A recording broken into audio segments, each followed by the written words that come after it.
السلام علیکم ورحمۃ اللہ۔ وعلیکم السلام۔ چلتے ہیں، ایک نہایت ہی سنگین مطلب ہے کہ جو ہمیں اہل سنت کتابوں میں دیکھنے کو ملتا ہے۔ صحیح۔ اہل سنت کے ہاں ایک بہت بڑا نام جن کی 11ویں شریف بھی منائی جاتی ہے اور جن کا بہت زیادہ احترام کیا جاتا ہے، لیکن جب ہم ان کی کتابوں کی طرف رجوع کرتے ہیں تو ایسے مطالب ہمیں ملتے ہیں کہ جس سے دشمنان اہل بیت کی بو آتی ہے۔ یہ آپ کے سامنے رکھتے ہیں، کون ہے جناب؟ غنیۃ الطالبین شیخ عبد القادر جیلانی صاحب۔ جی ان کی اگر یہ غنیۃ الطالبین اپنی اسکرین پر ملاحظہ فرمائیں، صفحہ 19 جی غنیۃ الطالبین اردو، جی یہاں پہ ملاحظہ فرمائیں، کون ہے جی؟ از محبوب سبحانی حضرت شیخ سید عبد القادر جیلانی۔ ترجمہ ہے مولانا علامہ محمد صدیق ہزاروی سعیدی کا، فریدی بک سٹال سے چاپ ہوئی ہے۔ جب اس میں ہم جاتے ہیں، یہاں پہ دیکھیں عاشورہ کے روزے پر تان کرنا غلط ہے کا عنوان باندھا ہے۔ آگے کہتے ہیں کہ سب لوگوں کا اتفاق ہے اس دن اعمال پیش کیے جاتے ہیں جمعرات کے دن۔ پھر اگلے صفحے پہ صفحہ نمبر 538 پہ کیا بیان کرتے ہیں؟ کہتے ہیں کہ اسی طرح عاشورہ کے دن کو مصیبت کا دن قرار نہیں دیا جا سکتا، عاشورہ کے دن کو مصیبت کا دن قرار نہیں دیا جا سکتا، اور اس دن کو فرحت اور سرور کا دن قرار دینے کی نسبت تکلیف و مصیبت کا دن قرار دینا کسی طرح بھی مناسب نہیں۔ یعنی آج کا دن عماد بھائی، آج کے دن سے مراد ہے عاشور کا دن، آپ جو ہے وہ تکلیف اور مصیبت کا دن نہیں ہے بلکہ فرحت اور سرور کا دن ہے۔ کون فرما رہے ہیں؟ شیخ عبد القادر جیلانی صاحب۔ ابھی ہم دکھائیں گے کہ اس دن کو، عاشورہ کے دن کو، یوم فرحت اور یوم سرور کون لوگ قرار دیتے تھے۔ اور آگے کیا کہتے ہیں؟ اگر اس دن غم کا اظہار کرنا جائز ہوتا تو صحابہ کرام اور تابعین اسے یوم غم قرار دیتے، کیونکہ وہ ہمارے مقابلے میں حضرت امام حسین سے زیادہ قرب اور معصومی تعلقات رکھتے تھے۔ اب یہ آپ نے ملاحظہ کیا کہ اس دن کو آپ نے کیا قرار دینا ہے؟ غم کا دن قرار نہیں دینا بلکہ خوشی کا دن قرار دینا ہے۔ دیکھتے ہیں خوشی کا دن کون قرار دیتے تھے؟ البدایہ والنہایہ۔ پھر انشاءاللہ ہم آگے وہ بھی رکھیں گے آپ کے سامنے کہ رسول اللہ امیر المومنین کا طرز عمل کیا تھا۔ البدایہ والنہایہ ابن کثیر دمشقی، اس کی الجزء الحادی عشر، اس کی 11ویں جلد ہے۔ اس میں جب ہم جاتے ہیں تو یہاں پر صفحہ نمبر 577 پہ کیا کہتے ہیں؟ وقد آکد الرافضہ وشیعہ یوم عاشورہ النواسب من اہل شام۔ نواسب اہل شام کیا کرتے ہیں؟ ان کا عمل برعکس ہوتا ہے رافضیوں اور شیعوں کے اس دن عاشور کے دن ان کا عمل برعکس ہوتا ہے۔ کیسے؟ وہ کہتے ہیں فقانو، یہ نواسب جو ہیں، فی یوم عاشورہ، عاشورہ کے دن کیا کرتے ہیں؟ یطبخون الحبوب وَيَغْتَسِلُونَ وَيَتَطَيَّبُونَ وَيَلْبَسُونَ أَفْخَرَ ثِيَابِهِمْ۔ نواسب کیا کرتے ہیں؟ یہ عاشورہ کے دن کھانے پکانا، غسل کرنا، خوشبو لگانا اور بہترین لباس زیب تن کرنا، یہ نواسب کا شعار تھا۔ اور آگے کیا کہتے ہیں؟ جو شیخ عبد القادر جیلانی صاحب جو ہیں اپنی کتاب میں بیان کر رہے ہیں، بالکل وہی ابن کثیر دمشقی نے بیان کیا کہ یہ نواسب کا شعار تھا۔ وَيَتَّخِذُونَ ذَلِكَ الْيَوْمَ عِيدًا، کہ اس دن کو، عاشورہ کے دن کو عید کا دن قرار دیتے تھے۔ کون؟ نواسب۔ وَيَتَّخِذُونَ ذَلِكَ الْيَوْمَ عِيدًا، کہ اس دن کو، عاشورہ کے دن کو، نواسب عید کا دن قرار دیتے تھے۔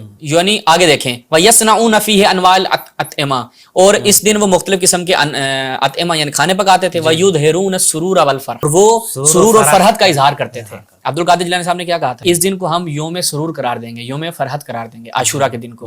دلیل کیا ہے؟ کیونکہ صحابہ اور تابعین کے جو امام حسین اسلام کے نسبت زیادہ قریب تھے، ان کے تعلقات تھے، انہوں نے اس کو یوم غم قرار نہیں دیا، تو لہٰذا ہم بھی اس کو غم قرار نہیں دیں گے، ہم یوم سرور قرار دیں گے۔ اور نواسب کا یہی شعار تھا کہ وہ عاشورہ کے دن کو سرور کا دن قرار دیتے تھے۔ وَيُرِيدُونَ بِذَلِكَ عِنَادَ الرَّوَافِضَ وَمُعَاكَسَتَهُمْ، اور اس دن وہ کیا ہے؟ روافظ کے ساتھ، شیعوں کے ساتھ جو ان کا بغض و عناد ہے، وہ اس کو اظہار کرتے تھے اس کا، کہ دیکھو ہم شیعوں کے بغض میں امام حسین علیہ السلام کے شہادت والے دن خوشی مناتے ہیں۔ اور شیخ عبد القادر جیلانی اہل سنت کے سر کا تاج، اہل سنت ان کی 11ویں شریف مناتے ہیں۔ آپ جائیں تو امام موسیٰ کاظم کی زیارت بعد میں، پہلے شیخ عبد القادر جیلانی کی زیارت بغداد میں۔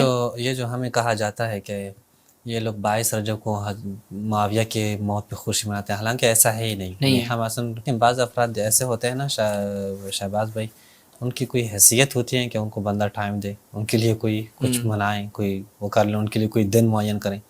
ہم بعض لوگوں کے لیے کوئی دن معین ہی نہیں کرنا چاہتے، ہم اس حد تک بھی نہیں سمجھتے ان کو۔ تو یہ دیکھیں جو ہمیں وہ متہم کرتے ہیں نا، یہ کیوں متہم کرتے؟ کیونکہ جو چور ہوتا ہے وہ دوسروں پہ بھی وہی چوری کی نظر، بالکل ایسا ان کی اپنی یہ روش ہے کہ یہ خود امام حسین علیہ السلام کی شہادت کی خوشی میں آ کے اس دن کو عید بناتے ہیں، اس دن کو طرح طرح کے کھانے پکاتے ہیں، تو پھر دوسروں کو بھی اسی نظر سے دیکھتے ہیں۔ ابھی ہم ایک روایت دکھاتے ہیں کہ رسول اللہ اور امیر المومنین کی روش کیا تھی اور کب؟ امام حسین کی شہادت سے پہلے۔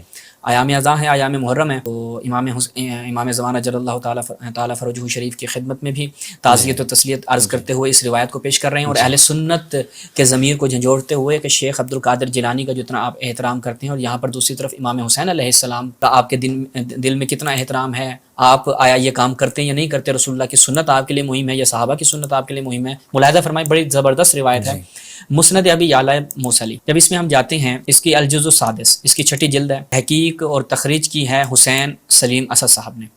اس میں روایت دیکھیے گا، روایت بڑی دلچسپ ہے۔ روایت کی سند میں پہلے بتا دوں، اسنادہ حسن، روایت کی سند کیا ہے؟ حسن ہے۔ روایت دیکھیے گا، نجے جو ہیں وہ اپنے باپ سے روایت نقل کرتے ہیں، عبداللہ بن نجے اپنے ان ابی اپنے باپ سے، انہ سار مع علی، امیر المومنین کے ساتھ جا رہے ہیں، وکانا صاحب مطہرتہ فلما ھذا نینوا، جب وہ نینوا یعنی کربلا کا ایک نام نینوا ہے، جب وہ نینوا کے مقام پہ پہنچتے ہیں، وہو منطلق الی صفین، کس طرف جا رہے تھے یہ لوگ؟ صفین کی طرف۔ فنادى علی، امیر المومنین نے آواز دی، اصبر ابا عبداللہ، اصبر ابا عبداللہ بشط الفرات، کہ اے ابا عبداللہ صبر کرو شط فرات پر، صبر کرو۔ ابا عبداللہ کون ہے یہاں پر؟ امام حسین علیہ السلام۔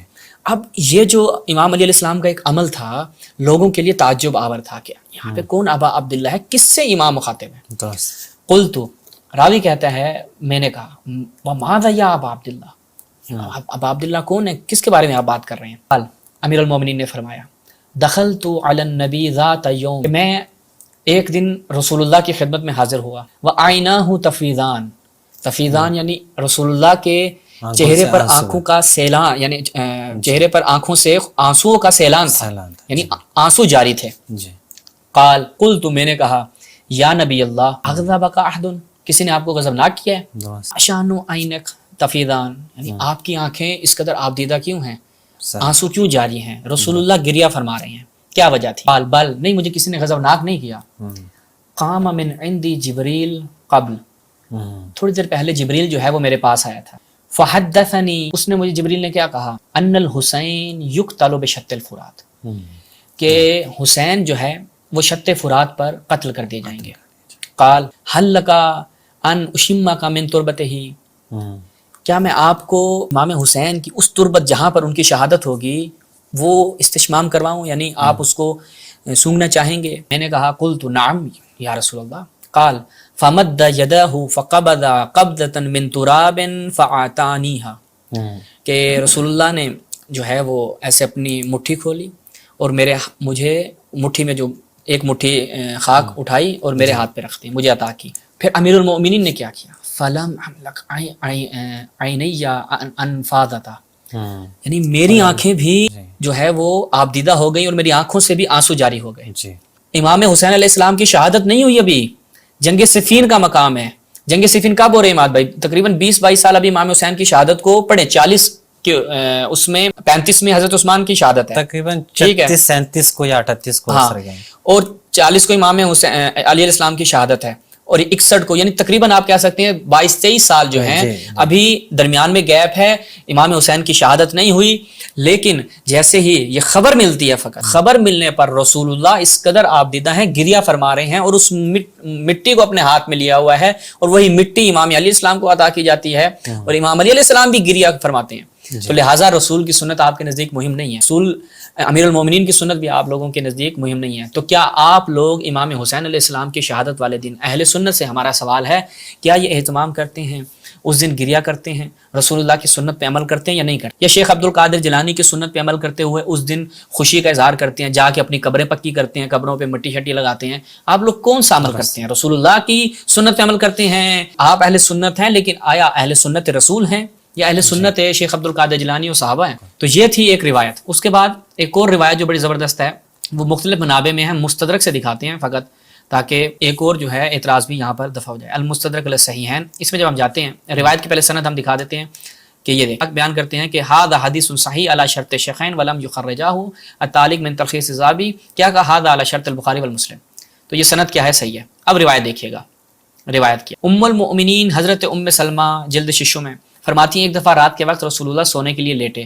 کچھ دیر بعد آپ اٹھ کر بیٹھ گئے اور آپ بہت پریشان تھے، پھر آپ لیٹ کر سو گئے، کچھ دیر بعد پھر اٹھے اور آپ ابھی پریشان تھے، رسول اللہ ایک اضطراب کی کیفیت سے دوچار، لیکن آپ کی اب کی بار پہلے سے کچھ کم پریشان تھے، آپ پھر لیٹ گئے، آپ کے ہاتھوں میں سرخ رنگ کی مٹی تھی، آپ اس کو بار بار چوم رہے تھے۔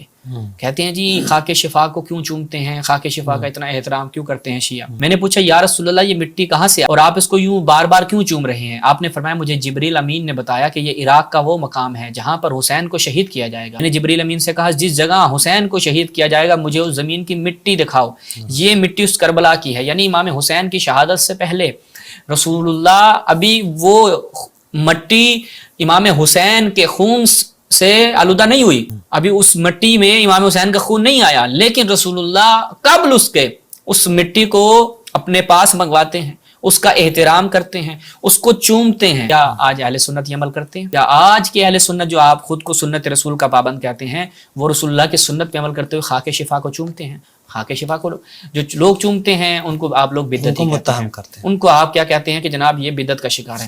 تو لہذا یہاں پر ایک سوال ہم نے اٹھایا کہ آپ اہل سنت رسول کے پابند ہیں یا سنت شیخ عبد القادر جیلانی کے پابند ہیں؟ فیصلہ آپ نے کرنا ہے، روایات صحیح و سند ہم نے آپ کے سامنے رکھی۔